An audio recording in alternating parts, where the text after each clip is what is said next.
Hey y'all, so today I'm going to be doing my update for the first day of the BookTubeAthon. Now, originally my plan was going to be just to do an update on how far I had gotten in my TBR for the week and to do the video challenge for the day, but I hit a little bit of a snag. So basically, the video challenges are due by 9 o'clock in the Eastern time zone every day. And I work until 4:30 or 5 every single day, depending on what day it is. And so that gives me 3 hours, since I'm in the Central time zone, 3 hours to film, edit, upload, get it in there, probably like squeaking at the last second if I do get it in there. So it's gonna be a little bit tough for me to actually do the video challenges every day. So what I've decided is that since I'm essentially going to be reading a book every day, what I'm gonna do is that I'm going to treat every day's video as a mini review for whatever book I ended up completing that day. And if I do end up being able to actually do the video challenge and to complete it in time, I will add it on to the end of that day's video, but most days I probably won't end up being able to do the challenges. That being said, let's jump into the mini review of the first book that I finished during the BookTubeAthon, which was The Night We Said Yes by Lauren Gibaldi. So The Night We Said Yes focuses around our main character Ella, a boy named Matt, and a handful of their friends. So there are actually two main timelines throughout the book, which alternate between chapters, and each focus on one night in all of these characters' lives. The first timeline takes place on a night during the summer break right before Ella and her best friend Meg go off to college. They go to a house party hosted by Meg's older brother,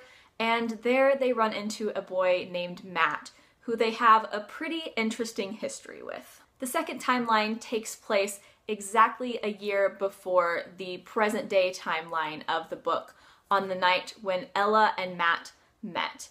And it's kind of a night where they and their friends decided to say yes to every idea that they came up with. However, about 6 months before the current timeline, Matt just kind of disappeared with no real explanation as to why he left. And he left Ella and her friends completely heartbroken and upset and confused. And so the book alternates between this earlier timeline when many of these bonds and friendships were first formed, and the present day timeline when some of these bonds have fractured or just completely broken. And obviously I got through this book really quickly, and there's a really good reason for that. I really enjoyed it. I mean, to be honest, I expected a book that was average and decent, but really nothing special or anything that I would really love.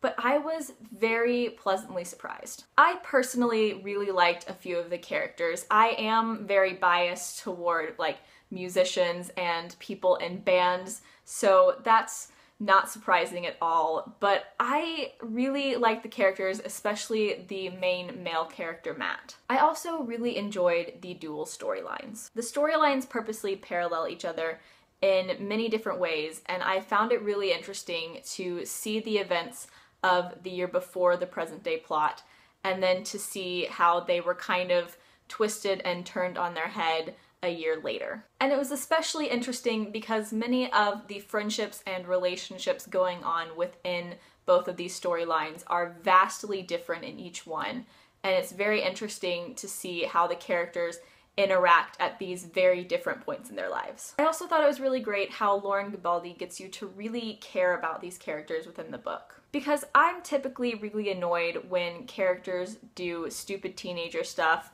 like partying or running away from the cops, but the way that it was presented in the book made it just lots of fun to read about. Like, the characters were not really annoying for the most part, they just were fun. And like I said, this was stuff that normally really annoys me and that I don't really want to read about most of the time, but it just was a lot of fun.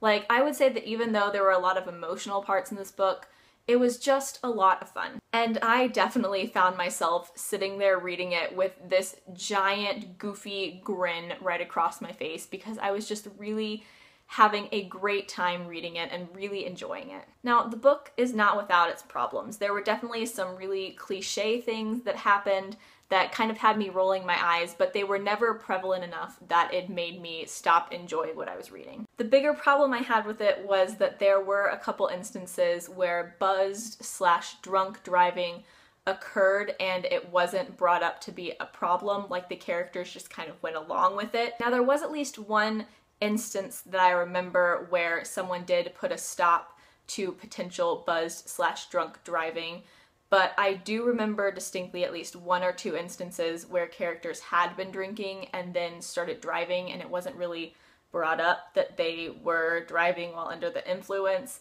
and I had a problem with that because it just kind of reinforces the fact that nothing bad is going to happen if you do that, and obviously something bad could happen. So yeah, that was like the biggest problem that I had within the book, but honestly the rest of it was really enjoyable. I ended up giving The Night We Said Yes 9 out of 10 stars, which translates to 4 out of 5 on Goodreads. There's nothing particularly groundbreaking or mind-blowing that happens within the book, but I just think it's a really fun, quick, enjoyable read that had me grinning like an idiot throughout a good chunk of it. So if you are in the mood for a contemporary like that, I would definitely recommend The Night We Said Yes. So that is it for today's BookTubeAthon update. Let me know down in the comments how you're doing in the BookTubeAthon. As always, I will leave links to my blog, Twitter, and Goodreads. Please add me as a friend on Goodreads. I would love to be friends with all of you. Like, comment, subscribe, all that jazz. Thank you so much for watching. Bye.